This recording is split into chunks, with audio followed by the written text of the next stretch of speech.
معاشرے میں پیدا ہوئے اس وقت جب پاکستان بنا تھا، اس وقت انہوں نے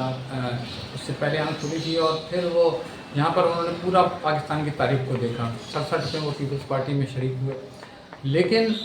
جس طرح سے وہ جیسے نستعلیق آدمی تھے اور جتنے شائستہ آدمی تھے، وہ ایک طرح کی اس زمانے کی معاشرت کو بھی ریپرزینٹ کرتے تھے، اس کے تمدن کو، تہذیب کو بھی ریپرزینٹ کرتے تھے، دھیمے انسان تھے بہت زیادہ۔ اور اگر ان سے کچھ سیکھنا چاہے، مطلب سیاست میں جس کو کہتے ہیں نا کہ سیاست میں، اور ان کے اوپر سب سے بڑی بات تو یہ ہے کہ ان کے اوپر کوئی بھی داغ نہیں لگا، اور ہر ایک کے ساتھ وہ بڑے بھلے طریقے سے ملتے تھے۔ پھر وہ سیاستدان کے طور پہ ہم اگر ان کا جائزہ لیں کہ وہ ایز اے سیاستدان کیسے تھے، تو سیاستدان تو وہ اتنے اچھے تھے کہ آپ سمجھ لیں کہ اس دور میں جب کہ ہر ایک بندہ کوئی نہ کوئی سرفراز ہوتا ہے، کوئی مالا مال ہوتا ہے، کوئی اپنے مواقع تلاش کرتا ہے، لیکن وہ ایک سیاسی کارکن کے طور پر کام کرتے رہے۔ بھٹو صاحب کے فین تھے،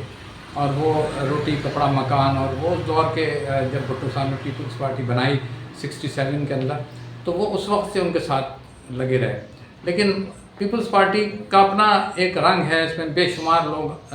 شامل ہوتے رہے، جاتے رہے، آتے رہے، کچھ لوگ دنیا سے چلے گئے، جے رحیم ٹائپ کے لوگ، مبشر حسن ٹائپ کے لوگ، مہراج محمد خان قسم کے لوگ، مطلب یہ وہ لوگ تھے جنہوں نے پارٹی بنائی، جنہوں نے پارٹی کا مینیفیسٹو بنایا، جنہوں نے بھٹو صاحب کا ہاتھ تھاما اور آگے پیپلز پارٹی بنی۔ تو یہ ایک دوسرے اس کے تھے جنہوں نے اس کے اندر ایک ایسا تمدن، ایک ایسی شائستگی اور ایک ایسا ڈیسنسی پیدا کی سیاستدان کو، جس کو کہتے ہیں وقار اور تابندگی بخشنا، کہ سیاست میں بھی ایسے لوگ موجود ہیں۔ تو تاج حیدر صاحب کیونکہ بڑے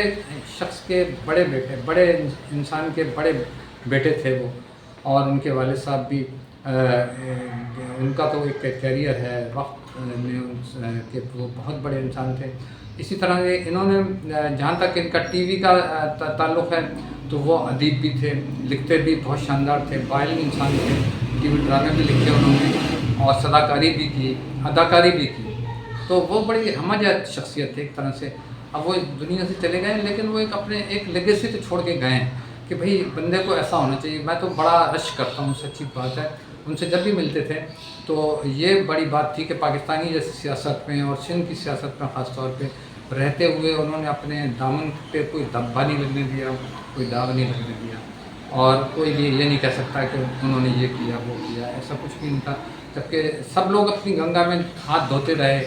اور لوگ اپنے اپنے مفادات کا کھیل کھیلتے رہے، لیکن وہ بہت خاموشی کے ساتھ اپنا کام کیا انہوں نے، اور ایک ایسے کارکن کے، نظریاتی کارکن کے طور پر، جس کو آپ کہہ لیں کہ انہوں نے کہ سیاست میں ایک نیا رنگ روپ دیا سیاست کو، جس میں بہت شائستگی تھی۔ مطلب کبھی میں نے ان کو کسی سے تلخ ہوتے ہوئے نہیں دیکھا، بہت بے شمار دفعہ ان سے ملاقات رہتی تھی، تو وہ ہر ایک کے ساتھ بہت شائستگی سے ملتے تھے، بڑے کوآپریٹیو تھے، بڑے تمدن والے انسان تھے۔ تو اس طرح سے اگر ہم سیکھنا چاہیں، سیاستدانوں کو چاہیے کہ ان سے سیکھیں کہ اچھا سیاست میں جو ہے حکمت بڑی ضروری ہے، تمدن، معاملہ فہمی، یہ سب خوبیاں تاج حیدر صاحب میں تھیں۔ تو تاج حیدر صاحب ایک عہد تھے، میں تو سمجھتا ہوں پورا 83 سال کی عمر میں انہوں نے آنکھیں موندی ہیں، اور اس دوران میں کوئی بھی ایسی چیز ہم نے نہیں دیکھی ان کی جس پہ ہم انگلی اٹھا سکیں۔ تو پیپلز پارٹی میں رہ کر بھی انہوں نے ایک ایسی جماعت میں جس میں بے شمار مختلف الخیال لوگ، بے شمار چیزیں، بے شمار اچھائیاں بھی تھیں اس میں، بہت ساری خامیاں بھی تھیں، بہت سارے ہر پارٹی میں ہوتی ہیں۔ تو اس دوران میں انہوں نے اپنے آپ کو سنبھال کے رکھا، اور نہ صرف سنبھال کے رکھا بلکہ دوسروں کے لیے وہ ایک طرح سے ایک ماڈل بنے کہ بھئی اگر سیاست کرنی ہے تو ایسی کرنی ہے۔ تو میں سمجھتا ہوں کہ جس وقت وہ سیاست میں آئے تھے وہ دور تھا جب وہ ایک طرح کے ریپرزنٹیٹیو تھے، ایک طرح کے نمائندے تھے پاکستانی سیاست میں، کیونکہ لوگ کتنے تمدن کے معاشرے کا سمبل تھے وہ، کہ اس طرح سے شائستگی سے، تمدن سے، اتنی بھلے پن سے انسان رہ سکتا ہے سیاست میں بھی۔ تو وہ اب اس دنیا میں نہیں رہے، تو ہمیں دعا کرنی چاہیے اللہ تعالیٰ ان کے ساتھ اپنے رحم و کرم کا معاملہ فرمائے، اور ان کے سب جو ان کے قریب کے سارے لوگ ہیں نوائقین، ان کو صبر جمیل عطا کرے۔